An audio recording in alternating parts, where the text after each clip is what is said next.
Punjabi radio USA ਸੁਣ ਰਹੇ ਸਾਰੇ ਹੀ ਮਾਣਯੋਗ ਅਤੇ ਸਤਿਕਾਰਤ ਸਰੋਤਿਆਂ ਨੂੰ ਪਿਆਰ ਸਤਿਕਾਰ ਸਹਿ ਨਿੱਘੀ ਜਿਹੀ ਸਤਿ ਸ੍ਰੀ ਅਕਾਲ ਸਭ ਨੂੰ ਜੀਆਂ ਨੂੰ ਆਖਦੇ ਹਾਂ। ਸੋ ਜੋ ਪ੍ਰੋਗਰਾਮ ਦੇ ਵਿੱਚ ਆਪ ਸਭ ਦਾ ਨਿੱਘਾ ਸਵਾਗਤ ਹੈ। ਪ੍ਰੋਗਰਾਮ ਲੈ ਕੇ ਹਾਜ਼ਰ ਹੋ ਚੁੱਕੇ ਹਾਂ ਜੀ ਆਪਾਂ ਇਸ ਮੌਕੇ। ਅਪਡੇਟ ਅਮਰੀਕਾ ਦਾ ਸ਼ਾਮ ਦਾ ਬੁਲੇਟਿਨ ਮੇਰੇ ਨਾਲ ਜੁੜ ਚੁੱਕੇ ਨੇ ਸੈਨ ਹੋਜ਼ੇ ਸਟੂਡੀਓਜ਼ ਤੋਂ ਹਰਜੋਤ ਸਿੰਘ ਖਾਲਸਾ ਜੀ। ਆਇਆਂ ਨੂੰ ਸਵਾਗਤ ਹੈ। ਸਤਿ ਸ੍ਰੀ ਅਕਾਲ। ਸਤਿ ਸ਼੍ਰੀ ਅਕਾਲ, ਧੰਨਵਾਦ ਜੀ ਆਇਆਂ ਨੂੰ। ਪੰਜਾਬੀ ਰੇਡੀਓ USA ਦੇ ਜਿੰਨੇ ਵੀ ਸਰੋਤੇ ਸਾਡੇ ਸਾਰੇ ਹੀ AM ਸਟੇਸ਼ਨ FM ਸਟੇਸ਼ਨ ਘਰਾਂ ਦੇ ਵਿੱਚ ਰੇਡੀਓ ਸੈਟਸ ਦੇ ਰਾਹੀਂ ਟੈਲੀਫੋਨ ਦੇ ਰਾਹੀਂ ਫੇਸਬੁੱਕ 'ਤੇ YouTube 'ਤੇ ਲਾਈਵ ਦੇਖ ਰਹੇ ਹੋ ਸੁਣ ਰਹੇ ਹੋ ਸਾਰਿਆਂ ਨੂੰ ਜੀ ਆਇਆਂ ਨੂੰ ਅਤੇ ਬਹੁਤ ਹੀ ਪਿਆਰ ਅਤੇ ਸਤਿਕਾਰ ਭਰੀ ਸਤਿ ਸ਼੍ਰੀ ਅਕਾਲ ਸਰੋਤਿਓ। ਜਨਵਰੀ ਦੀ 25 ਤਰੀਕ ਆ, ਦਿਨ ਸੋਮਵਾਰ ਆ ਅਤੇ ਤੁਹਾਡੇ ਲਈ ਸ਼ਾਮ ਦਾ ਅਪਡੇਟ ਅਮਰੀਕਾ ਪ੍ਰੋਗਰਾਮ ਲੈ ਕੇ ਹਾਜ਼ਰ ਹੋਏ ਹਾਂ। ਪ੍ਰੋਗਰਾਮ ਸ਼ੁਰੂ ਕਰਨ ਤੋਂ ਪਹਿਲਾਂ ਸਾਡੇ ਅੱਜ ਦੇ ਸਪਾਂਸਰਜ਼ ਉਹਨਾਂ ਦਾ ਧੰਨਵਾਦ। ਖਾਲਸਾ ਇੰਸ਼ੋਰੈਂਸ ਏਜੰਸੀ ਵਾਲੇ ਜਿਨ੍ਹਾਂ ਦੇ ਕੋਲੋਂ ਤੁਸੀਂ ਹਰ ਇੱਕ ਤਰੀਕੇ ਦੀ ਇੰਸ਼ੋਰੈਂਸ ਕਰਵਾ ਸਕਦੇ ਹੋ। ਇੰਸ਼ੋਰੈਂਸ ਬਾਰੇ ਪਤਾ ਕਰਨ ਲਈ ਕਾਲ ਕਰ ਸਕਦੇ ਹੋ ਨੰਬਰ 408-272-2500। ਇਸ ਮੌਕੇ covered California health insurance Obama care ਦੀਆਂ ਨਵੀਆਂ ਐਪਲੀਕੇਸ਼ਨਜ਼ ਰੀਨਿਊਅਲਸ ਦਾ ਸਮਾਂ ਚੱਲ ਰਿਹਾ ਹੈ। ਉਸ ਦੇ ਬਾਰੇ ਜਾਣਕਾਰੀ ਲਈ ਇਹਨਾਂ ਨੂੰ ਕਾਲ ਕਰੋ 4082722500। Amarjit Singh Fresno, Gurbachan Singh Nagra Sacramento, Rajpal Singh Kulwant Singh Lachhar Bakersfield, Major Singh Sidhu Bakersfield, Amarjit Singh Jaswinder Kaur Verke Houston, Sandhu ਪਰਿਵਾਰ Fremont, Pritpal Singh Atwal Elk Grove, Darshan Singh Kang Yuba City, Ranjit Singh Elk Grove, Ranjit Singh Fresno, ਇਹਨਾਂ ਸਾਰਿਆਂ ਦਾ ਧੰਨਵਾਦ। ਜੇਕਰ ਤੁਸੀਂ ਜਾਂ ਕੋਈ ਹੋਰ ਕਾਰੋਬਾਰ ਇਸ ਪ੍ਰੋਗਰਾਮ ਨੂੰ ਸਪਾਂਸਰ ਕਰਨਾ ਚਾਹੁੰਦੇ ਹੋ ਸੰਪਰਕ ਕਰੋ 408-722-7698 ਦੇ ਉੱਤੇ ਜੀ। ਸੋ ਬਿਲਕੁਲ ਖਬਰਾਂ ਸਾਂਝੀਆਂ ਕਰਨ ਤੋਂ ਪਹਿਲਾਂ ਆਪਾਂ ਜ਼ਰੂਰ ਜਿਹੜੀ ਅੱਜ ਇੰਡੀਆ ਦੇ ਵਿੱਚ ਕਿਸਾਨ ਰੈਲੀ ਹੋ ਰਹੀ ਆ, ਜਿਸ ਟਾਈਮ ਆਪਾਂ ਖਬਰਾਂ ਤੁਹਾਡੀਆਂ ਨਾਲ ਸਾਂਝੀਆਂ ਕਰ ਰਹੇ ਹਾਂ ਅਤੇ ਸੰਗਤਾਂ ਉੱਥੇ ਸਤਨਾਮ ਵਾਹਿਗੁਰੂ ਤੇ ਜਾਪ ਕਰਕੇ ਅੱਗੇ ਵੱਧ ਰਹੀਆਂ ਆ, ਪਰ ਨਾਕੇ ਲੱਗੇ ਹੋ ਆ। ਸੋ ਆਪਾਂ ਸਾਰੇ ਇਹੀ ਅਰਦਾਸ ਕਰਦੇ ਹਾਂ ਵੀ ਕਿਸੇ ਦਾ ਕੋਈ ਵੀ ਜਿਹੜਾ ਨੁਕਸਾਨ ਨਾ ਹੋਵੇ ਅਤੇ ਸੁੱਖੀ ਸੰਦੀ ਜਿਹੜਾ ਆ ਇਹ ਪ੍ਰੋਟੈਸਟ ਆ ਜਿਹੜਾ ਕਿਸਾਨਾਂ ਦਾ ਉਹ ਨਿਕਲ ਜਾਵੇ। ਈਵਨ ਦਰਬਾਰ ਸਾਹਿਬ ਤੋਂ ਵੀ ਅੰਮ੍ਰਿਤਸਰ ਤੋਂ ਅੱਜ ਸਵੇਰ ਦਾ ਜਿਹੜਾ ਹੁਕਮਨਾਮਾ ਆਇਆ, ਗੋਬਿੰਦ ਕਿਰਪਾ ਧਾਰੀ ਪ੍ਰਭ ਰਾਖੀ ਪੈਜ ਹਮਾਰੀ। ਸੋ ਆਪਾਂ ਆਓ ਸਾਰੇ ਰਲ ਕੇ ਇਹੀ ਅਰਦਾਸ ਕਰੀਏ ਵੀ ਜਿਹੜਾ ਇਹ ਪ੍ਰੋਟੈਸਟ ਹੈਗਾ, ਜਿਹੜੇ ਆਪਣੇ ਕਿਸਾਨ ਵੀਰ ਗਏ ਹੈਗੇ ਆ, ਸੁੱਖੀ ਸੰਦੀ ਕਿਸੇ ਦਾ ਵੀ ਕੋਈ ਜਾਨੀ ਮਾਲੀ ਨੁਕਸਾਨ ਨਾ ਹੋਵੇ। ਜੀ ਬਿਲਕੁਲ, ਇਹੀ ਪ੍ਰਮਾਤਮਾ ਅੱਗੇ ਜਿਹੜੀ ਆ ਉਹ ਆਪਾਂ ਅਰਦਾਸ ਜਿਹੜੀ ਉਹ ਕਰਦੇ ਹਾਂ ਅਤੇ ਬਿਲਕੁਲ ਵੀ ਸਾਰਾ ਕੁਛ ਠੀਕ ਠਾਕ ਜਿਹੜਾ ਹੋ ਜਾਵੇ। ਸੋ ਹੁਣ ਦੇਖੋ ਵੀ ਇਹ ਜਿਹੜੀ ਪਰੇਡ ਆ, ਟਰੈਕਟਰ ਪਰੇਡ ਆ, ਕਿੱਦਾਂ ਕਦੋਂ ਜਿਹੜੀ ਉਹ ਨੇਪਰੇ ਚੜ੍ਹਦੀ ਆ। ਹੁਣ ਜਦੋਂ ਆਪਾਂ ਕਰ ਰਹੇ ਹਾਂ ਅਜੇ ਪਰੇਡ ਜਿਹੜੀ ਸ਼ੁਰੂ ਨਹੀਂ ਹੋਈ, ਅਜੇ ਦੂਜੀ ਪਰੇਡ ਤੋਂ ਮੈਨੂੰ ਲੱਗਦਾ ਉਹਨਾਂ ਨੇ ਬਾਅਦ ਦੇ ਵਿੱਚ ਜਿਹੜੀ ਇਹ ਜਿਹੜੀ ਉਹ ਕਰਨੀ ਆ। ਸੋ ਉਹ ਆਪਣੇ ਇੱਥੇ ਕਾਫੀ ਦੇਰ ਰਾਤ ਜਿਹੜੀ ਉਦੋਂ ਤੱਕ ਇਹ ਹੋਵੇਗੀ। ਸੋ ਸਵੇਰ ਤਾਈਂ ਸਾਰਿਆਂ ਦਾ ਨੀਂਦ ਤਾਂ ਕਿਸੇ ਨੂੰ ਕੀ ਆਉਣੀ ਆ, ਸਾਰਿਆਂ ਨੇ ਜਿਹੜਾ ਧਿਆਨ ਇਸ ਪਾਸੇ ਵੱਲ ਨੂੰ ਹੀ ਜਿਹੜਾ ਹੋਣਾ ਹੈ ਵੀ ਕੀ ਜਿਹੜਾ ਉੱਥੇ ਵਾਪਰ ਰਿਹਾ। ਸੋ ਆਪਾਂ ਉਮੀਦ ਕਰਦੇ ਹਾਂ ਪ੍ਰਮਾਤਮਾ ਚੜ੍ਹਦੀ ਕਲਾ 'ਚ ਰੱਖੇ, ਆਪਣਾ ਮਿਹਰ ਭਰਿਆ ਹੱਥ ਬਣਾ ਕੇ ਰੱਖੇ, ਇਹਨਾਂ ਸੰਗਤਾਂ ਨੂੰ ਇਹਨਾਂ ਸਾਰਿਆਂ ਨੂੰ ਜਿਹੜਾ ਆ ਉਹ ਤਾਕਤ ਬਲ ਬਖਸ਼ੇ ਵੀ ਇਹ ਜਾਬਰਾਂ ਦਾ ਜਿਹੜਾ ਆ ਉਹ ਟਾਕਰਾ ਇੱਦਾਂ ਹੀ ਲਗਾਤਾਰ ਕਰਦੇ ਰਹਿਣ।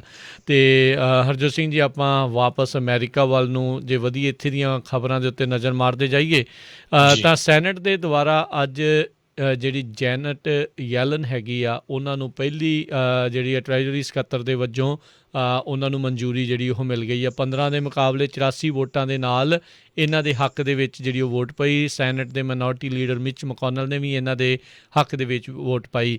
ਇਹ ਇਤਿਹਾਸ ਦੇ ਵਿੱਚ ਪਹਿਲੀ ਫੀਮੇਲ ਟਰੈਜਰੀ ਸਕੱਤਰ ਜਿਹੜੀ ਆ ਉਹ ਜਿਹੜੀ ਉਹ ਬਣੀ ਆ। ਸੋ ਖਜ਼ਾਨਚੀ ਇੱਕ ਹਿਸਾਬ ਦੇ ਨਾਲ ਮੁੱਖ ਖਜ਼ਾਨਚੀ ਜਿਹੜੀ ਸਕੱਤਰ ਆ ਉਹ ਹੁਣ ਇੱਕ ਬੀਬੀ ਆ ਉਹ ਹੋਵੇਗੀ। ਅਤੇ ਇਹਨਾਂ ਨੇ ਆਲਰੇਡੀ ਪਹਿਲਾਂ ਹੀ ਗੱਲ ਕਰਨੀ ਸ਼ੁਰੂ ਕੀਤੀ ਸੀਗੀ ਵੀ ਜਿਹੜਾ ਪੈਕੇਜ ਆ ਸਟਿਮੂਲਸ ਪੈਕੇਜ ਆ ਕਰੋਨਾ ਵਾਇਰਸ ਨੂੰ ਜਿਹੜਾ ਉਹ ਠੀਕ ਕਰਨ ਦੇ ਲਈ, ਉਹ ਤੀਜਾ ਪੈਕੇਜ ਆ ਉਸ ਨੂੰ ਪਾਸ ਜਿਹੜਾ ਉਹ ਕਰਨਾ ਚਾਹੀਦਾ ਆ। 74 ਸਾਲ ਇਹਨਾਂ ਦੀ ਜਿਹੜੀ ਆ ਹਰਜੋਤ ਸਿੰਘ ਜੀ ਉਮਰ ਜਿਹੜੀ ਉਹ ਦੱਸੀ ਜਾਂਦੀ ਹੈਗੀ ਆ।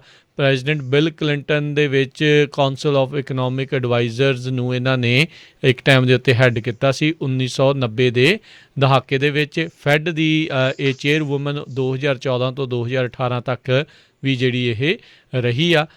ਜਿਹੜੀ ਗ੍ਰੇਟ ਰਿਸੈਸ਼ਨ ਦੇ ਦੌਰਾਨ ਰਿਕਵਰੀ ਦੇ ਵਿੱਚ ਕਹਿੰਦੇ ਇਹਨਾਂ ਦਾ ਕਾਫੀ ਵੱਡੀ ਅਹਿਮ ਭੂਮਿਕਾ ਆ। ਅਤੇ ਹੁਣ ਵੀ ਜਿੱਦਾਂ ਰਿਸੈਸ਼ਨ ਦਸਤਕ ਦੇ ਰਿਹਾ ਆ, ਕੋਈ ਕਹਿੰਦਾ ਆ ਗਿਆ ਆ, ਕੋਈ ਕਹਿੰਦਾ ਆ ਜਾਣਾ ਆ। ਸੋ ਇਹਨਾਂ ਦੇ ਨਾਲ ਹੁਣ ਦੇਖਣਾ ਹੋਊਗਾ ਵੀ ਇਹ ਕਿੱਦਾਂ ਦੇ ਕੋਈ ਪੋਲਿਸੀਜ਼ ਲੈ ਕੇ ਆਉਂਦੇ ਆ ਜਿਨ੍ਹਾਂ ਦੇ ਨਾਲ ਰਿਸੈਸ਼ਨ ਤੋਂ ਜਿਹੜਾ ਆ ਉਹ ਬਚਾਅ ਹੋ ਸਕੇ। ਜੀ, ਅਗਲੀ ਖਬਰ ਵੱਲ ਚਲੀਏ। ਅੱਜ ਪ੍ਰੈਜ਼ੀਡੈਂਟ ਜੋ ਬਾਈਡਨ ਉਹਨਾਂ ਨੇ CNN ਨੂੰ ਆਪਣੀ ਜਿਹੜੀ ਪਹਿਲੀ ਇੰਟਰਵਿਊ ਦਿੱਤੀ ਹੈਗੀ ਆ, ਉਹਦੇ ਵਿੱਚ ਉਹਨਾਂ ਨੇ ਪ੍ਰੈਜ਼ੀਡੈਂਟ ਟਰੰਪ ਦੇ ਇੰਪੀਚਮੈਂਟ ਟਰਾਇਲ ਨੂੰ ਲੈ ਕੇ ਇਹ ਕਿਹਾ ਆ ਵੀ ਮੈਂ ਸੋਚਦਾ ਹਾਂ ਵੀ ਇਹ ਹੋਣਾ ਚਾਹੀਦਾ ਹੈਗਾ ਆ। ਈਵਨ ਦੋ ਉਹ ਕਹਿੰਦੇ ਵੀ ਮੈਨੂੰ ਮੇਰਾ ਜਿਹੜਾ ਹੈਗਾ ਆ ਐਡਮਿਨਿਸਟ੍ਰੇਸ਼ਨ ਉਹਦੇ 'ਤੇ ਕਾਫੀ ਅਸਰ ਕਰੂਗਾ, ਕਿਉਂਕਿ ਕਾਫੀ ਜ਼ਿਆਦਾ ਜਿਹੜੀਆਂ ਆ ਕੈਬਨਿਟ ਨੋਮੀਨੀਜ਼ ਆ ਉਹ ਕਨਫਰਮ ਹੋਣੀਆਂ ਹੈਗੀਆਂ। ਅਤੇ ਨਾਲ ਹੀ ਉਹਨਾਂ ਨੇ ਕਿਹਾ ਵੀ ਜਦੋਂ ਦਾ ਹੀ ਮੈਂ ਸੈਨੇਟ ਛੱਡ ਕੇ ਗਿਆ ਹਾਂ, ਉਸ ਤੋਂ ਬਾਅਦ ਸੈਨੇਟ ਦੇ ਕਾਫੀ ਕੁਛ ਚੇਂਜ ਹੋਇਆ, ਪਰ ਇੰਨਾ ਕੁਛ ਨਹੀਂ ਚੇਂਜ ਹੋਇਆ। ਅਤੇ ਨਾਲ ਇਹ ਵੀ ਉਹਨਾਂ ਨੇ ਇਹ ਕਿਹਾ ਵੀ ਮੈਨੂੰ ਨਹੀਂ ਲੱਗਦਾ 17 ਰਿਪਬਲਿਕਨ ਜਿਹੜੇ ਸੈਨੇਟਰਸ ਆ ਉਹ ਪ੍ਰੈਜ਼ੀਡੈਂਟ ਟਰੰਪ ਨੂੰ ਜਿਹੜਾ ਕਨਵਿਕਟ ਕਰਨ ਦੇ ਲਈ ਜਿਹੜਾ ਵੋਟ ਪਾਉਣਗੇ। ਜੀ, ਉਧਰ ਇੰਪੀਚਮੈਂਟ ਦੇ ਮਾਮਲੇ 'ਚ ਗੱਲ ਕਰਦੇ ਜਾਈਏ, ਕਹਿੰਦੇ ਅੱਜ ਸੈਨੇਟ ਦੇ ਵਿੱਚ ਇੰਪੀਚਮੈਂਟ ਦੇ ਜਿਹੜੇ ਆਰਟੀਕਲ ਆ ਫਿਜ਼ੀਕਲੀ ਜਿਹੜੇ ਆ ਉਹ ਪਹੁੰਚ ਗਏ ਆ। ਹਾਊਸ ਨੇ ਜਿਹੜੇ ਇਹ ਡਿਲੀਵਰ ਆ ਉਹ ਕਰ ਦਿੱਤੇ ਹੈਗੇ ਆ। ਸੋ ਇਹ ਹੁਣ ਦੇਖਣਾ ਹੋਊਗਾ ਵੀ ਅੱਗੇ ਇਸ ਮਾਮਲੇ ਦੇ ਵਿੱਚ ਕੀ ਬਣਦਾ ਹੈਗਾ ਆ। ਉਧਰ ਟੈਕਸਸ ਦਾ ਇੱਕ ਬੰਦਾ ਜਿਸ ਦੇ ਉੱਤੇ ਇਹ ਦੋਸ਼ ਲਾਏ ਗਏ ਆ ਵੀ ਅਲੈਗਜ਼ੈਂਡਰੀਆ ਕੋਜ਼ੀਓ ਕੋਰਟਿਸ ਉਸ ਨੂੰ ਅਸੈਸੀਨੇਟ ਜਿਹੜਾ ਆ ਉਹ ਕਰਨਾ ਚਾਹੁੰਦੇ ਸੀਗੇ। ਸੋ ਇਹ ਇਸ ਦੇ ਬਾਰੇ ਜਿਹੜੀ ਹੁਣ ਜਾਣਕਾਰੀ ਇਹ ਆ ਰਹੀ ਆ। ਗੈਰਟ ਏ ਮਿਲਰ ਜਿਹੜਾ ਕਹਿੰਦਾ ਵੀ ਉਹਨੇ ਸੋਸ਼ਲ ਮੀਡੀਆ ਦੇ ਉੱਤੇ ਜਾ ਕੇ ਬਾਅਦ ਦੇ ਵਿੱਚ ਇਸ ਦੇ ਬਾਰੇ ਜਿਹੜਾ ਕਹਿ ਲਓ ਵੀ ਫੁਕਰੇਪੰਤੀ ਦੇ ਵਿੱਚ ਆ ਕੇ ਇੱਦਾਂ ਦੀਆਂ ਚੀਜ਼ਾਂ ਜਿਹੜੀਆਂ ਉਹ ਬੋਲੀਆਂ। 34 ਸਾਲਾਂ ਦਾ ਇਹ ਜਿਹੜਾ ਮਿਲਰ ਆ, ਇਸ ਨੇ ਲਿਖਿਆ ਸੀ ਅਸੈਸੀਨੇਟ AOC। ਇਹ ਹੁਣ ਚੀਜ਼ਾਂ ਜਿਹੜੀਆਂ ਉਹ ਸਾਹਮਣੇ ਆ ਰਹੀਆਂ ਆ। ਸੋ ਲੈਟਸ ਸੀ ਆਉਣ ਵਾਲੇ ਸਮੇਂ ਦੇ ਵਿੱਚ ਕੀ ਬਣਦਾ। ਕਹਿੰਦੇ ਹਾਊਸ ਤੇ ਡੈਮੋਕ੍ਰੇਟ ਫੋਕਸ ਇਸ ਪਾਸੇ ਵੱਲ ਨੂੰ ਕਰਨਗੇ ਇੰਪੀਚਮੈਂਟ ਟਰਾਇਲ ਦੇ ਵਿੱਚ ਵੀ ਜਿਹੜੇ ਰਾਈਟਰ ਸੀਗੇ ਦੰਗਾਈ ਸੀਗੇ ਉਹਨਾਂ ਨੇ ਟਰੰਪ ਦੇ ਰਿਮਾਰਕ ਤੋਂ ਬਾਅਦ ਦੇ ਵਿੱਚ ਕਿੱਦਾਂ ਰਿਐਕਟ ਜਿਹੜਾ ਉਹ ਕੀਤਾ। ਇਹ ਚੀਜ਼ ਜਿਹੜੀ ਪੇਸ਼ ਕਰਕੇ ਬਾਕੀ 17 ਵੋਟਾਂ ਜਿਹੜੀਆਂ ਆ ਉਹ GOP ਦੀਆਂ ਹਾਸਲ ਕਰਨਾ ਚਾਹੁੰਦੇ ਨੇ। ਸੋ ਲੈਟਸ ਸੀ ਆਉਣ ਵਾਲੇ ਸਮੇਂ ਦੇ ਵਿੱਚ ਇਹ ਅੱਗੇ ਹੁਣ ਕੀ ਬਣਦਾ ਹੈਗਾ ਆ। ਉਧਰ ਰਾਸ਼ਟਰਪਤੀ ਜਿਹੜੇ ਸਾਬਕਾ ਰਾਸ਼ਟਰਪਤੀ ਟਰੰਪ ਆ ਉਹਨਾਂ ਨੇ ਰਿਪਬਲਿਕਨ ਪਾਰਟੀ ਨੂੰ ਬਿਪਤਾ 'ਚ ਪਾਇਆ ਹੋਇਆ ਆ ਵੀ ਕਿਤੇ ਉਹ ਆਪਣੀ ਨਵੀਂ ਪਾਰਟੀ ਜਿਹੜੀ ਆ ਉਹ ਨਾ ਖੜੀ ਕਰ ਦੇਣ। ਅਤੇ ਆਈ ਥਿੰਕ ਇਸ ਚੀਜ਼ ਦੇ ਡਰ ਦੇ ਚੱਲਦਿਆਂ ਹੋ ਸਕਦਾ ਰਿਪਬਲਿਕਨ ਪਾਰਟੀ ਇਹਨਾਂ ਨੂੰ ਜੇ ਕਨਵਿਕਸ਼ਨ ਕਰਨਾ ਵੀ ਚਾਹੁੰਦੀ ਹੋਵੇ ਤਾਂ ਉਸ ਪਾਸੇ ਵੱਲ ਨੂੰ ਜਿਹੜੀ ਆ ਉਹ ਨਹੀਂ ਜਾਵੇਗੀ। ਉਧਰ ਟਰੰਪ ਹੁਣਾਂ ਦੇ ਜਿਹੜੇ ਹਰਜੋਤ ਸਿੰਘ ਜੀ ਪ੍ਰਸ਼ਾਸਨ ਦੇ ਵਿੱਚ ਉਹਨਾਂ ਦੀ ਜਿਹੜੀ ਪ੍ਰੈਸ ਸਕੱਤਰ ਸੀਗੀ ਵਾਈਟ ਹਾਊਸ ਦੀ ਸਾਰਾ ਹਕਬੀ ਸੈਂਡਰਸ ਜਿਹੜੀ ਆ ਉਸਨੇ ਅਰਕਨਸਾ ਦੇ ਗਵਰਨਰ ਦੇ ਲਈ ਅੱਜ ਆਪਣੇ ਕੈਂਪੇਨ ਆ ਉਸ ਨੂੰ ਐਲਾਨ ਦਿੱਤਾ ਆ ਵੀ ਉਹ ਗਵਰਨਟੋਰੀਅਲ ਇਲੈਕਸ਼ਨ ਜਿਹੜੀਆਂ 2022 ਦੇ ਵਿੱਚ ਹੋਣੀਆਂ ਹੈਗੀਆਂ ਆ ਉਸ ਦੇ ਵਿੱਚ ਉਹ ਇੱਕ ਜਿਹੜੀ ਆ ਉਹ ਕੈਂਡੀਡੇਟ ਆ ਉਹ ਹੋਣਗੇ। ਉੱਥੋਂ ਦੇ ਜਿਹੜੇ ਰਾਈਟ ਨਾਓ ਗਵਰਨਰ ਆ ਉਹਨਾਂ ਦੀ ਟਰਮ ਲਿਮਿਟ ਖਤਮ ਹੋਣ ਤੋਂ ਬਾਅਦ ਦੇ ਵਿੱਚ ਕਿਸੇ ਨਵੇਂ ਕੈਂਡੀਡੇਟ ਨੂੰ ਹੀ ਮੌਕਾ ਮਿਲਣਾ ਆ। ਸੋ ਉਹਨਾਂ ਨੇ ਆਲਰੇਡੀ ਆਪਣੇ ਕੈਂਪੇਨ ਦਾ ਆਗਾਜ਼ ਕਰ ਦਿੱਤਾ ਆ। ਜੀ, ਅਗਲੀ ਖਬਰ ਵੱਲ ਚਲੀਏ। ਜਿਹੜੀ ਰਿਪਰੈਜ਼ੈਂਟੇਟਿਵ ਕ੍ਰੈਂਸ਼ਾ ਇਹ ਰਿਪਬਲਿਕਨ ਹੈਗੇ ਆ, ਉਹਨਾਂ ਨੇ ਜਿਹੜੇ ਸਵੇਰੇ ਜਿਸ ਤਰ੍ਹਾਂ ਖਬਰ ਸਾਂਝੀ ਕੀਤੀ ਸੀ ਪ੍ਰੈਜ਼ੀਡੈਂਟ ਜੋ ਬਾਈਡਨ ਵੱਲੋਂ ਜਿਨ੍ਹਾਂ ਨੇ ਟਰਾਂਸਜੈਂਡਰ ਮਿਲਟਰੀ ਬੈਨ ਦੇ ਜਿਹੜਾ ਲਿਫਟ ਕੀਤਾ ਹੈ ਉਹਦੇ ਸੰਬੰਧ 'ਚ ਸਟੇਟਮੈਂਟ ਦਿੱਤੀ ਆ ਵੀ ਜਿਹੜੇ ਆ ਕੋਈ ਵੀ ਬੰਦਾ ਜਿਹੜਾ ਆ ਉਹ ਓਪਨਲੀ ਸਰਵ ਕਰਨਾ ਚਾਹੀਦਾ। ਜੇ ਉਹ ਟਰਾਂਸਜੈਂਡਰ ਆ ਤਾਂ ਉਹਨੂੰ ਕਹਿਣਾ ਚਾਹੀਦਾ ਵੀ ਮੈਂ ਟਰਾਂਸਜੈਂਡਰ ਹੈਗਾ, ਜਿਸ ਤਰ੍ਹਾਂ ਪਹਿਲਾਂ ਕਹਿੰਦੇ ਚੱਲਦਾ ਸੀ। ਸੋ ਉਹਨਾਂ ਨੇ ਇਹ ਵੀ ਕਿਹਾ ਵੀ ਸੈਕਟਰੀ ਜਿਹੜੇ ਆਸਟਨ ਸਟਿਕ ਆ ਉਹਨਾਂ ਨੇ ਵੀ ਆਪਣੀ ਟੈਸਟੀਮੋਨੀ 'ਚ ਕਿਹਾ ਸੀ ਵੀ ਇੱਦਾਂ ਹੀ ਹੋਣਾ ਚਾਹੀਦਾ। ਅਤੇ ਨਾਲ ਦੀ ਨਾਲ ਜਿਹੜਾ ਕੀਸਟੋਨ ਐਕਸਲ ਪਾਈਪਲਾਈਨ ਦਾ ਜਿਹੜਾ ਪ੍ਰੋਜੈਕਟ ਆ ਅਲਬਰਟਾ ਦਾ ਕੈਂਸਲ ਕੀਤਾ ਗਿਆ ਆ ਅਤੇ ਉਹਦੇ ਸੰਬੰਧ ਦੇ ਵਿੱਚ ਕਿਹਾ ਵੀ ਇਹਦੇ ਨਾਲ ਜਿਹੜੀਆਂ ਗੈਸ ਦੀਆਂ ਪ੍ਰਾਈਸਿਸ ਆ ਉਹ ਵਧਣਗੀਆਂ ਤਾਂ ਕਿ ਫਿਰ ਜਿਹੜੀਆਂ ਵਰਕਿੰਗ ਕਲਾਸ ਅਤੇ ਜਿਹੜੀਆਂ ਪੂਅਰ ਕਮਿਊਨਿਟੀਜ਼ ਆ ਉਹਨਾਂ ਦੇ ਉੱਤੇ ਇਸ ਦਾ ਅਸਰ ਪਊਗਾ। ਜੀ ਬਿਲਕੁਲ। ਉੱਦਾਂ ਚੁਣਾਵੀ ਆਪਣੇ ਇਹਨਾਂ ਨੇ ਵਾਅਦਿਆਂ ਦੇ ਵਿੱਚ ਇਹ ਚੀਜ਼ ਕਿਹਾ ਸੀਗਾ ਵੀ ਕੀਸਟੋਨ ਐਕਸਲ ਪਾਈਪਲਾਈਨ ਆ ਜਿਹੜੀ ਆ ਉਹ ਉਹਨਾਂ ਨੇ ਬੰਦ ਜਿਹੜੀ ਉਹ ਕਰਨੀ ਹੀ ਹੈਗੀ ਆ। ਉਧਰ ਹਰਜੋਤ ਸਿੰਘ ਜੀ ਬ੍ਰਾਜ਼ੀਲ ਵਾਲਾ ਇੱਕ ਹਾਈਲੀ ਟਰਾਂਸਮਿਸਿਬਲ ਕਰੋਨਾ ਵਾਇਰਸ ਦਾ ਵੇਰੀਐਂਟ ਸਟ੍ਰੇਨ ਜਿਹੜਾ ਆ ਉਹ ਅਮਰੀਕਾ ਦੇ ਵਿੱਚ ਪਹਿਲਾ ਕੇਸ ਉਸਦਾ ਮਿਨਾਸੋਟਾ ਦੇ ਵਿੱਚ ਲੱਭਿਆ ਹੈਗਾ ਆ। ਮਿਨਾਸੋਟਾ ਦੇ ਅਧਿਕਾਰੀਆਂ ਨੇ ਇਸ ਦੇ ਬਾਰੇ ਜਿਹੜੀ ਉਹ ਅੱਜ ਜਾਣਕਾਰੀ ਦਿੱਤੀ ਆ। ਉੱਥੋਂ ਦੇ ਡਿਪਾਰਟਮੈਂਟ ਆਫ ਹੈਲਥ ਨੇ ਕਿਹਾ ਆ ਵੀ ਇੱਕ ਜਿਹੜਾ ਮਿਨਾਸੋਟਾ ਦਾ ਬੰਦਾ ਜਿਹੜਾ ਉਹ ਰੀਸੈਂਟਲੀ ਬ੍ਰਾਜ਼ੀਲ ਨੂੰ ਟਰੈਵਲ ਕਰਕੇ ਕਹਿੰਦੇ ਉਹ ਆਇਆ ਸੀ, ਜਿਸ ਤੋਂ ਬਾਅਦ ਦੇ ਵਿੱਚ ਹੁਣ ਇਸ ਨੂੰ ਜਿਹੜਾ ਇਸ ਦੇ ਜਿਹੜਾ ਪੀੜਤ ਆ ਉਹ ਦੱਸਿਆ ਗਿਆ ਹੈਗਾ। ਟਵਿਨ ਸਿਟੀਜ਼ ਮੈਟਰੋ ਏਰੀਆ ਦਾ ਕਹਿੰਦੇ ਆ ਇਹ ਰਹਿਣ ਵਾਲਾ ਹੈਗਾ ਆ।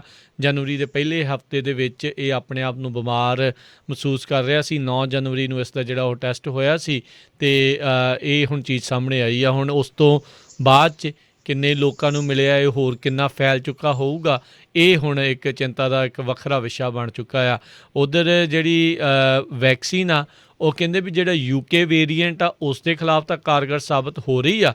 ਦੂਜੇ ਪਾਸੇ ਜਿਹੜਾ ਇੱਕ ਸਾਊਥ ਅਫਰੀਕਾ ਵਾਲਾ ਜਿਹੜਾ ਇੱਕ ਵੇਰੀਐਂਟ ਆ ਉਸ ਦੇ ਉੱਤੇ ਅਜੇ ਇਸ ਦਾ ਇਮਿਊਨ ਰਿਸਪੌਂਸ ਇੰਨਾ ਜ਼ਿਆਦਾ ਗੁੱਡ ਨਹੀਂ ਹੈਗਾ। ਪਰ ਇਹ ਵੀ ਅਜੇ ਹਾਲ ਦੀ ਘੜੀ ਦੱਸਣ ਵਾਲੀ ਗੱਲ ਹੈਗੀ ਆ ਵੀ ਅਜੇ ਸੈਂਪਲ ਬਹੁਤ ਘੱਟ ਇਸ ਦੇ ਬਾਬਤ ਜਿਹੜੇ ਉਹ ਟੈਸਟ ਹੋਏ ਨੇ। ਸੋ ਇਹ ਦੇਖਣਾ ਹੋਊਗਾ ਵੀ ਕੀ ਇਨਫ ਐਂਟੀਬਾਡੀ ਰਿਸਪੌਂਸ ਇਹ ਜਿਹੜਾ ਵੈਕਸੀਨ ਜਨਰੇਟ ਕਰਦਾ ਆ ਵੀ ਜਿਹੜਾ ਸਾਊਥ ਅਫਰੀਕਾ ਦਾ ਜਿਹੜਾ ਵੇਰੀਐਂਟ ਆ ਉਸ ਦੇ ਖਿਲਾਫ ਵੀ ਇਹ ਜਿਹੜੀਆਂ ਵੈਕਸੀਨਸ ਆ ਉਹ ਜ਼ਿਆਦਾ ਕਾਰਗਰ ਸਾਬਤ ਹੋ ਸਕਣ।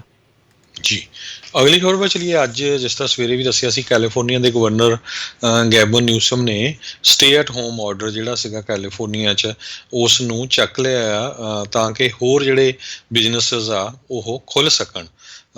ਰੈਸਟੋਰੈਂਟਸ ਇਨਸਾਈਡ ਤਾਂ ਬੰਦ ਹੀ ਬੰਦ ਸੀ, ਬਾਹਰ ਵੀ ਜਿਹੜਾ ਉਹਨਾਂ ਨੂੰ ਬੰਦ ਕੀਤਾ ਗਿਆ ਸੀ। ਉਹਨਾਂ ਦੇ ਵਿੱਚ ਇਹ ਕਿਹਾ ਗਿਆ ਆ ਵੀ ਹੁਣ ਰੈਸਟੋਰੈਂਟ ਜਿਹੜੇ ਆ ਉਹ ਬਾਹਰ ਆਪਣੇ ਸਰਵ ਕਰ ਸਕਦੇ ਹੈਗੇ ਆ ਅਤੇ ਟੇਕ ਆਊਟ ਤਾਂ ਹੈਗਾ ਹੀ ਹੈਗਾ ਆ। ਇਸੇ ਤਰ੍ਹਾਂ ਜਿਹੜੇ ਨੇਲ ਅਤੇ ਹੇਅਰ ਸਲੂਨ ਹੈਗੇ ਆ ਉਹ ਇਨਡੋਰ ਖੁੱਲ੍ਹ ਸਕਦੇ ਆ, ਪਰ ਉਹਨਾਂ ਨੂੰ ਕਪੈਸਿਟੀ ਜਿਹੜੀ ਲਿਮਟਡ ਕਪੈਸਿਟੀ ਹੋਊਗੀ ਉਹਨਾਂ ਦੇ ਸਕੇਅਰ ਫੁਟੇਜ ਦੇ ਹਿਸਾਬ ਦੇ ਨਾਲ। ਇਸੇ ਤਰ੍ਹਾਂ 10 ਵਜੇ ਤੋਂ ਲੈ ਕੇ 5 ਵਜੇ ਦਾ ਜਿਹੜਾ ਕਰਫਿਊ ਆ ਉਹ ਵੀ ਚੱਕ ਲਿਆ ਗਿਆ ਆ। Majority of the state open ਕਰ ਦਿੱਤੀ ਆ। ਈਵਨ ਕਹਿੰਦੇ ਪਿਛਲੇ ਮੰਗਲਵਾਰ ਨੂੰ ਕੈਲੀਫੋਰਨੀਆ ਦੀਆਂ 58 ਕਾਊਂਟੀਆਂ ਦੇ ਵਿੱਚੋਂ ਜਿਹੜੀਆਂ 54 ਕਾਊਂਟੀ ਸੀਗੀਆਂ ਉਹ ਪਰਪਲ ਟਾਇਰ ਦੇ ਵਿੱਚ ਸੀਗੀਆਂ।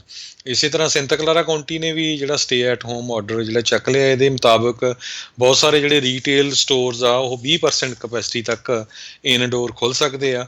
ਇਹਦੇ ਚਾਹੇ grocery store, drug store, pharmacies, gym ਅਤੇ ਫਿਟਨੈਸ ਸੈਂਟਰ ਜਿਹੜੇ ਸਿਰਫ ਆਊਟਸਾਈਡ ਆ, ਰੈਸਟੋਰੈਂਟਸ ਓਪਨ ਆਊਟਸਾਈਡ ਆ, ਸ਼ਾਪਿੰਗ ਸੈਂਟਰ ਮੋਸਟਲੀ ਕਹਿੰਦੇ ਓਪਨ ਹੀ ਆ। ਸੋ ਮਿਊਜ਼ੀਅਮ, ਜ਼ੂਜ਼ ਜਿਹੜੇ ਹੈਗੇ ਆ ਉਹ ਜਿਹੜੇ ਆ ਆਊਟਡੋਰ ਹੀ ਓਪਨ ਹੈਗੇ ਆ, ਇਨਸਾਈਡ ਨਹੀਂ ਹੈਗੇ। ਸੋ ਹੈਲਥ ਕੇਅਰ ਫੈਸਿਲਿਟੀ ਦਾ ਉਹੀ ਆ ਜੋ ਪਹਿਲਾਂ ਚੱਲ ਰਿਹਾ ਹੈਗਾ ਆ। ਬਾਰਜ਼ ਅਤੇ ਡਿਸਟਿਲਰੀਜ਼ ਵਗੈਰਾ ਜਿਹੜੀਆਂ ਉਹ ਕਲੋਜ਼ਡ ਆ ਹਜੇ ਤੱਕ। ਸਪੋਰਟਸ ਜਿਹੜੇ ਆ ਯੂਥ ਅਤੇ adult sports are allowed outdoor, ਅਤੇ ਹਜੇ ਵੀ ਜਿੱਦਾਂ ਰਜਿਸਟ੍ਰਿਕਸ਼ਨ ਹੈਗੀ ਆ, ਪਰ ਥੋੜ੍ਹੇ ਜਿਹੜੇ ਖਾਸ ਕਰਕੇ ਰੈਸਟੋਰੈਂਟ ਅਤੇ ਬਿਊਟੀ ਸ਼ਾਪਸ ਵਗੈਰਾ ਆ ਇਹਨਾਂ ਨੂੰ ਜਿਹੜਾ ਆ ਓਪਨ ਕੀਤਾ ਗਿਆ। ਜੀ ਜੀ ਬਿਲਕੁਲ। ਇਸ ਦੇ ਨਾਲ ਹੁਣ ਲੋਕ ਜਿਹੜੇ ਕਾਫੀ ਨਾਖੁਸ਼ ਸੀਗੇ ਇਹ ਜਿਹੜੀਆਂ ਰੋਕਾਂ ਲਾਈਆਂ ਹੋਈਆਂ ਉਸ ਤੋਂ ਹੋਪਫੁਲੀ ਇਹਨਾਂ ਦੇ ਵਿੱਚ ਜਿਹੜਾ ਆ ਉਹ ਬਦਲਾਵ ਆਵੇ। ਪਰ ਕੀ ਇਜ਼ ਇਟ ਟੂ ਲੇਟ, ਇਹ ਹੁਣ ਜਿਹੜੀ ਆ ਉਹ ਦੇਖਣ ਵਾਲੀ ਗੱਲ ਰਹੇਗੀ। ਓਹਾਇਓ ਦੇ GOP ਦੇ ਸੈਨੇਟਰ ਰੌਬ ਪੋਰਟਮੈਨ ਉਹਨਾਂ ਨੇ ਅੱਜ ਇਹ ਐਲਾਨ ਕੀਤਾ ਆ ਵੀ ਉਹ ਸੈਨੇਟ ਤੋਂ ਰਿਟਾਇਰ ਹੋਣ ਜਾ ਰਹੇ ਆ। 2022 ਦੇ ਵਿੱਚ ਇਹਦਾ ਮਤਲਬ ਆ ਵੀ ਇਹ ਸੀਟ ਆ ਉਹ ਹੁਣ ਓਪਨ ਹੋਣ ਜਾਵੇਗੀ ਅਤੇ ਇਹ ਦੇਖਣਾ ਹੋਊਗਾ ਵੀ ਉੱਥੇ ਇਲੈਕਸ਼ਨ ਦੇ ਵਿੱਚ ਫਿਰ ਕੌਣ ਆਪਣਾ ਕੈਂਪੇਨ ਆ ਉਹ ਚਲਾਉਂਦਾ ਆ ਅਤੇ ਕਿੰਨਾ ਕੁ ਜ਼ਿਆਦਾ ਫਸਵਾਂ ਮੁਕਾਬਲਾ ਜਿਹੜਾ ਉੱਥੇ ਹੋਵੇਗਾ। 65 ਸਾਲ ਦੀ ਉਮਰ ਵਾਲੇ ਜਿਹੜੇ ਰੌਬ ਪੋਰਟਮੈਨ ਆ ਇਹ ਰਿਪਬਲਿਕਨ ਨੇ ਓਹਾਇਓ ਤੋਂ ਪਿਛਲੇ ਜਿਹੜੇ ਜੀ ਲੰਮੇ ਸਮੇਂ ਤੋਂ ਜਿਹੜਾ ਆ ਉਹ ਸੈਨੇਟਰ ਦੀ ਭੂਮਿਕਾ ਦੇ ਵਿੱਚ ਰਹੇ ਨੇ। ਸੋ ਇਹਨਾਂ ਨੇ ਕਹਿੰਦੇ ਵੀ ਕਾਫੀ ਇਹਨਾਂ ਦਾ ਕਾਸਟਲੀ ਉਸ ਟਾਈਮ ਦੇ ਉੱਤੇ ਕੈਂਪੇਨ ਸੀਗਾ ਵੀ ਜਿਹੜੇ ਉਦੋਂ ਡੈਮੋਕ੍ਰੇਟਸ ਨੂੰ ਜਿਹੜਾ ਉਹਨਾਂ ਨੇ ਇਹ ਹਰਾਇਆ ਸੀਗਾ। ਉਹਨਾਂ ਨੇ ਕਹਿੰਦੇ ਆ ਵੀ ਆਪਣੀ ਫਰਸਟ੍ਰੇਸ਼ਨ ਜ਼ਾਹਰ ਕੀਤੀ ਆ ਵੀ ਜਿਹੜਾ ਪਾਰਟੀਜ਼ਨ ਗ੍ਰਿਡ ਲੋਕ ਆ ਜਿਹੜੀ ਇੱਕ ਪਾਸੜਤਾ ਜਿਹੜੀ ਹੁਣ ਦੋਨੋਂ ਧਿਰਾਂ ਦੇ ਵੱਲੋਂ ਜਿਹੜੀ ਉਹ ਦਿਖਾਈ ਜਾ ਰਹੀ ਆ ਵੀ ਉਸ ਦੇ ਉੱਤੇ ਉਹਨਾਂ ਨੇ ਕਾਫੀ ਨਿਰਾਸ਼ਾ ਇੱਕ ਹਿਸਾਬ ਦੇ ਨਾਲ ਜ਼ਾਹਰ ਕੀਤੀ ਆ। ਸੋ ਦੇਖਦੇ ਹਾਂ ਵੀ ਇਹਨਾਂ ਦੀ ਥਾਂ ਦੇ ਉੱਤੇ ਜਿਹੜਾ ਵੀ ਕੋਈ ਆਵੇਗਾ ਉਹ ਕਿਸ ਤਰੀਕੇ ਦੇ ਨਾਲ ਕੰਮ ਕਰਦਾ ਆ।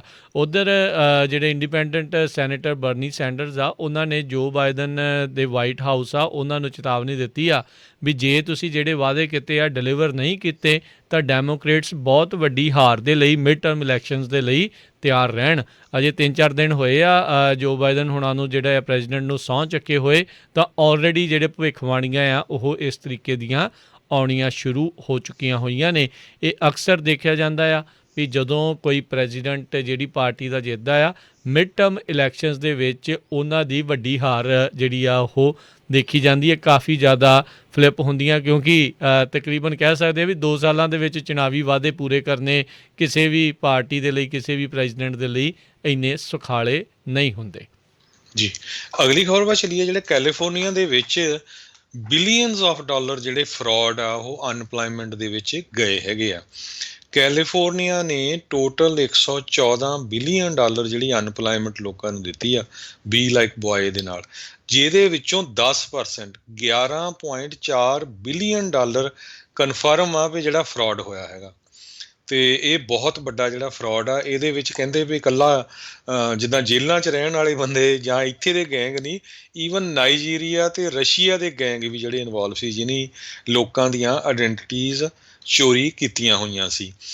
ਸਭ ਤੋਂ ਜ਼ਿਆਦਾ ਫਰਾਡ ਕਹਿੰਦੇ ਪਈ ਉਹੀ ਹੋਇਆ ਜਿਹੜਾ ਕਾਂਟਰੈਕਟਰ ਬੇਸ, ਜਿਹੜੇ ਜਿਸ ਤਰ੍ਹਾਂ ਕੋਈ ਊਬਰ ਡਰਾਈਵਰ, ਲਿਫਟ ਡਰਾਈਵਰ ਜਾਂ ਜਿਹੜੇ 1099 ਤੇ ਸੀ, ਜਿਨ੍ਹਾਂ ਦੇ ਲਈ ਫੈਡਰਲ ਗੌਰਮੈਂਟ ਨੇ ਕਹਿ ਦਿੱਤਾ ਸੀ ਵੀ ਅਸੀਂ ਜਿਹੜਾ ਪਹਿਲਾਂ $400 ਐਕਸਟਰਾ ਦੇਵਾਂਗੇ।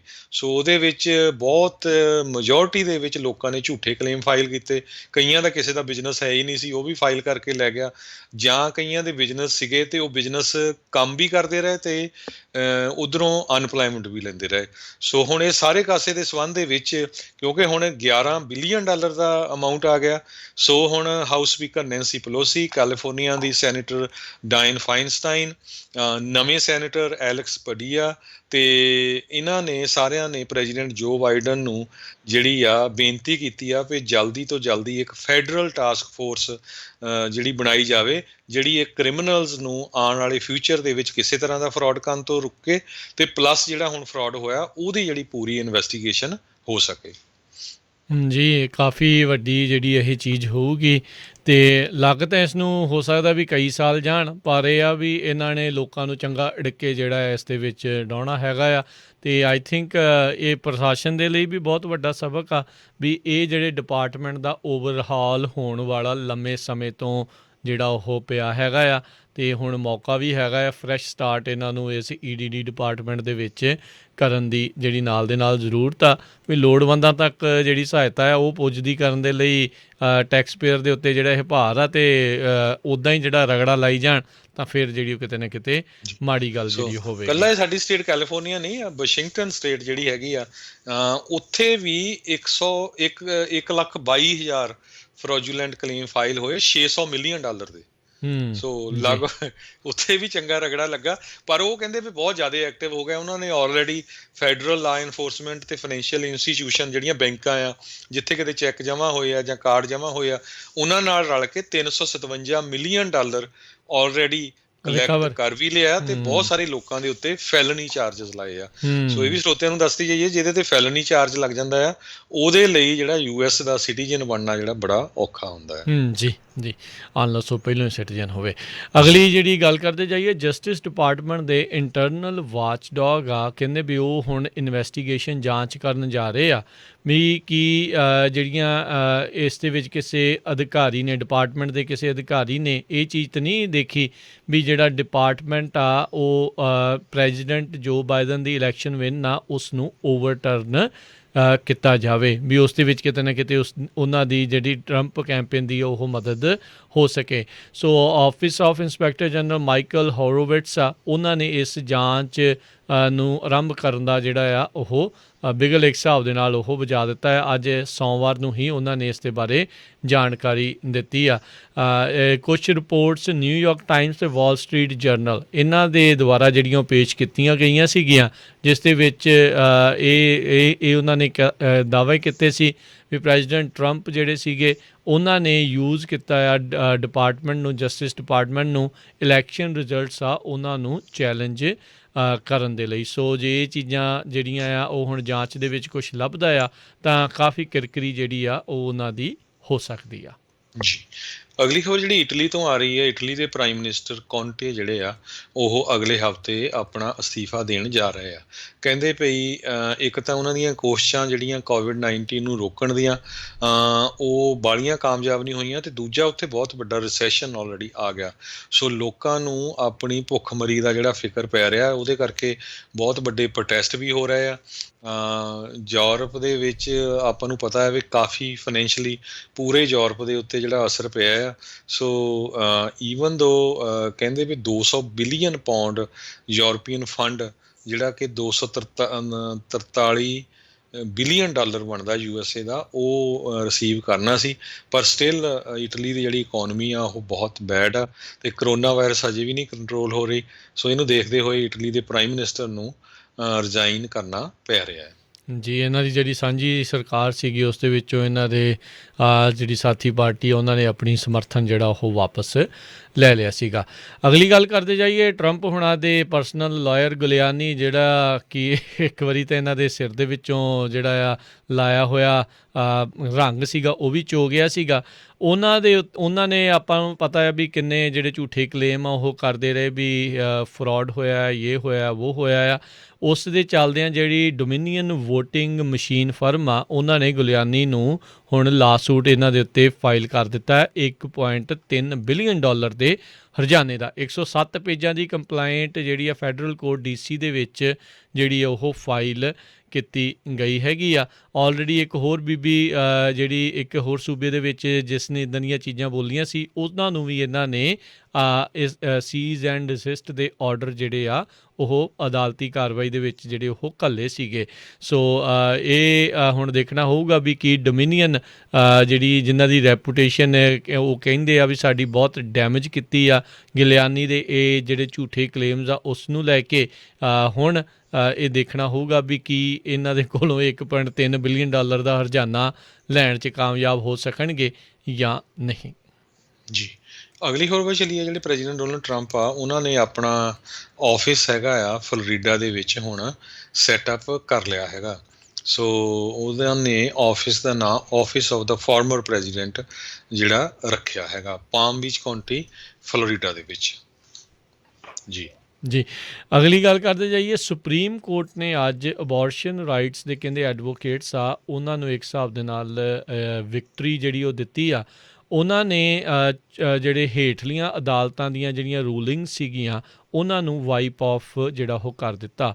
ਟੈਕਸਸ ਦੇ ਵਿੱਚ ਆਰਡਰ ਹੋਇਆ ਸੀ ਮਾਰਚ ਦੇ ਦੌਰਾਨ ਵੀ ਜਿਹੜੇ ਨਾਨ ਅਸੈਂਸ਼ੀਅਲ ਮੈਡੀਕਲ ਪ੍ਰੋਸੀਜਰਸ ਆ ਮਾਰਚ ਦੇ ਅਖੀਰ ਦੇ ਵਿੱਚ ਵੀ ਉਹਨਾਂ ਨੂੰ ਹਾਲਟ ਕਰ ਦਿੱਤਾ ਸੀ। ਗਵਰਨਰ ਗ੍ਰੈਗ ਐਬਟ ਆ ਉਹਨਾਂ ਦੇ ਜਿਹੜੇ ਆ ਆਦੇਸ਼ ਤੋਂ ਬਾਅਦ ਦੇ ਵਿੱਚ, ਅਤੇ ਉਸ ਟਾਈਮ ਦੇ ਉੱਤੇ ਉਹਨਾਂ ਨੇ ਅਬੋਰਸ਼ਨ ਨੂੰ ਵੀ ਇਸ ਚੀਜ਼ ਦੇ ਵਿੱਚ ਐਡ ਜਿਹੜਾ ਉਹ ਕੀਤਾ ਸੀਗਾ। ਅਤੇ ਫੈਡਰਲ ਜੱਜ ਆ ਉਹਨਾਂ ਨੇ ਇਸ ਟਾਈਮ ਦੇ ਉੱਤੇ ਜਿਹੜਾ ਉਹ ਕਿਹਾ ਸੀਗਾ, ਉਸ ਟਾਈਮ ਦੇ ਉੱਤੇ ਕਿਹਾ ਸੀਗਾ ਵੀ ਇਹ ਟੂ ਬਰੋਡ ਹੈਗਾ ਆ, ਅਤੇ ਜਿਹੜਾ ਬੈਨ ਆ ਉਹ ਲਿਫਟ ਜਿਹੜਾ ਉਹ ਨਹੀਂ ਕੀਤਾ ਜਾ ਸਕਦਾ। ਪਰ ਹੁਣ ਜਿਹੜੇ ਸੁਪਰੀਮ ਕੋਰਟ ਆ ਉਹਨਾਂ ਨੇ ਇੱਕ ਹਿਸਾਬ ਦੇ ਨਾਲ ਇਹਨਾਂ ਨੂੰ ਹੱਕ ਦੇ ਵਿੱਚ ਜਿਹੜਾ ਉਹ ਆਖ ਦਿੱਤਾ ਆ, ਅਤੇ ਜਿੱਦਾਂ ਪਹਿਲੋਂ ਇਸ ਦੀ ਆਗਿਆ ਸੀਗੀ ਉਸੇ ਹਿਸਾਬ ਦੇ ਨਾਲ ਜਿਹੜੀ ਆ ਉਹ ਹੁਣ ਰਹੇਗੀ। ਜੀ, ਅਗਲੀ ਖਬਰ ਚੱਲੀਏ, ਜਿਹੜੀ ਬੇ ਏਰੀਆ ਕੈਲੀਫੋਰਨੀਆ ਤੋਂ ਆ ਰਹੀ ਆ, ਜਿੱਥੇ ਕਿ ਆਪਾਂ ਪਹਿਲਾਂ ਵੀ ਖਬਰ ਸਾਂਝੀ ਕੀਤੀ ਸੀ ਵੀ ਬੇ ਏਰੀਏ ਦੇ ਇੱਕ ਹੌਸਪੀਟਲ ਵੱਲੋਂ ਜਿਹੜਾ ਕਿ ਗੁੱਡ ਸਮਾਰਟੀਅਨ ਹੌਸਪੀਟਲ ਆ ਲਾਸ ਗੈਟਸ ਦੇ ਵਿੱਚ, ਉਹਨਾਂ ਨੇ ਜਿਹੜੇ ਐਮਰਜੈਂਸੀ ਵਰਕਰਸ ਹੈਗੇ ਆ, ਖਾਸ ਕਰਕੇ ਜਿਹੜੇ ਹਸਪਤਾਲਾਂ 'ਚ ਕੰਮ ਕਰਦੇ ਆ ਜਾਂ ਸੀਨੀਅਰ ਸਿਟੀਜ਼ਨਸ ਦੇ ਵਿੱਚ ਕੰਮ ਕਰਦੇ ਆ ਜਾਂ ਪੁਲਿਸ 'ਚ ਕੰਮ ਕਰਦੇ ਆ, ਉਹਨਾਂ ਦੇ ਟੀਕੇ ਲਾਉਣ ਤੋਂ ਪਹਿਲਾਂ ਹੀ ਇੱਕ ਸਕੂਲ ਡਿਸਟ੍ਰਿਕਟ ਜਿਹੜਾ ਆ Los Gatos union school district, ਉਹਨਾਂ ਦੇ ਟੀਚਰਾਂ ਦੇ ਟੀਕੇ ਲਾਣੇ ਸ਼ੁਰੂ ਕਰ ਦਿੱਤੇ। ਬਾਅਦ ਦੇ ਵਿੱਚ ਇਹ ਖਬਰ ਬਾਹਰ ਆ ਗਈ ਅਤੇ ਉਹਦੇ ਨਾਲ ਕਾਫੀ ਰੌਲਾ ਪਿਆ ਵੀ ਇਹ ਕੀ ਚੱਕਰ ਆ ਵੀ ਇੱਕ ਸਕੂਲ ਡਿਸਟ੍ਰਿਕਟ ਨੂੰ ਜਿਹੜਾ ਆ ਪਹਿਲੇ ਟੀਚਰਾਂ ਦੇ ਤੁਸੀਂ ਟੀਕੇ ਲਾਉਣੇ ਸ਼ੁਰੂ ਕਰਤੇ, ਜਦੋਂ ਕਿ ਕੈਲੀਫੋਰਨੀਆ ਨੇ ਇਹ ਕਿਹਾ ਸੀ ਵੀ ਸਭ ਤੋਂ ਪਹਿਲਾਂ ਜਿਹੜੇ ਫਰੰਟ ਲਾਈਨ ਵਰਕਰਸ ਆ ਅਤੇ 75 ਈਅਰ ਓਲਡ ਤੋਂ ਉੱਪਰ ਵਾਲੇ ਆ ਉਹਨਾਂ ਦੇ ਜਿਹੜੇ ਟੀਕੇ ਲਾਉਣੇ ਹੈਗੇ ਆ। ਸੋ ਹੁਣ ਉਹ ਤੋਂ ਬਾਅਦ ਕਹਿੰਦੇ ਵੀ ਇਸ ਹੌਸਪੀਟਲ ਨੂੰ ਕੋਵਿਡ ਦੇ ਵੈਕਸੀਨ ਜਿਹੜੇ ਆ ਉਹ ਮਿਲਣਗੇ ਨਹੀਂ। ਇਹ ਜਿਹੜੀ ਆ ਇਹ ਅਨਾਊਂਸ ਕਰ ਦਿੱਤਾ ਗਿਆ ਵੀ ਹੁਣ ਫਿਊਚਰ ਦੇ ਵਿੱਚ ਇਹ ਹੌਸਪੀਟਲ ਵਾਲੇ ਕਿਸੇ ਦੇ ਵੀ ਵੈਕਸੀਨ ਲਾਉਣ ਦੇ ਲਈ ਇਹ ਕਾਮਯਾਬ ਨਹੀਂ ਹੋਣਗੇ, ਕਿਉਂਕਿ ਇਹਨਾਂ ਦੇ ਕੋਲ ਸ਼ਿਪਮੈਂਟ ਵੈਕਸੀਨ ਦੀ ਆਊਗੀ ਨਹੀਂ। ਜੀ ਸਮਾਂ ਆਪਣੇ ਅੱਜ ਦੇ ਪ੍ਰੋਗਰਾਮ ਦਾ ਜਿਹੜਾ ਹੁਣ ਇੱਥੇ ਹੀ ਸਮਾਪਤ ਹੈਗਾ। ਜਾਣ ਤੋਂ ਪਹਿਲਾਂ ਸਟਾਕ ਮਾਰਕੀਟ ਦੇ ਉੱਤੇ ਨਜ਼ਰ ਮਾਰਦੇ ਜਾਈਏ। ਅੱਜ ਸੋਮਵਾਰ ਦੀ ਕਲੋਜ਼ਿੰਗ ਦੇ ਉੱਤੇ ਡਾਓ ਜੋਨਸ ਦੇ ਵਿੱਚ 37 ਪੁਆਇੰਟਾਂ ਦੀ ਗਿਰਾਵਟ ਹੋਈ, 30,960 ਦੇ ਉੱਤੇ ਇਹ ਬੰਦ ਹੋਇਆ। ਨੈਸਡੈਕ ਦੇ ਵਿੱਚ 93 ਪੁਆਇੰਟ ਵਧੇ, 13,636 ਦੇ ਉੱਤੇ ਇਹ ਕਲੋਜ਼ ਹੋਇਆ। S&P ਦੇ ਵਿੱਚ 14 ਪੁਆਇੰਟ ਵਧੇ, 3855 ਦੇ ਉੱਤੇ ਇਹ ਕਲੋਜ਼ ਹੋਇਆ। ਸੋਨੇ ਦੀ ਕੀਮਤ $1,860 ਪ੍ਰਤੀ ਆਉਂਸ ਰਹੀ। ਇੱਕ US$ ਦੀ ਕੀਮਤ 72 ਰੁਪਏ 93 ਪੈਸੇ ਰਹੀ ਆ ਇੰਡੀਆ ਦੇ ਰੁਪਈਆਂ ਦੇ ਬਰਾਬਰ, ਤੇ ਇੱਕ US$ ਦੀ ਕੀਮਤ ਕੈਨੇਡਾ ਦੇ $1 ਤੇ 27 ਸੈਂਟ ਦੇ ਬਰਾਬਰ ਰਹੀ।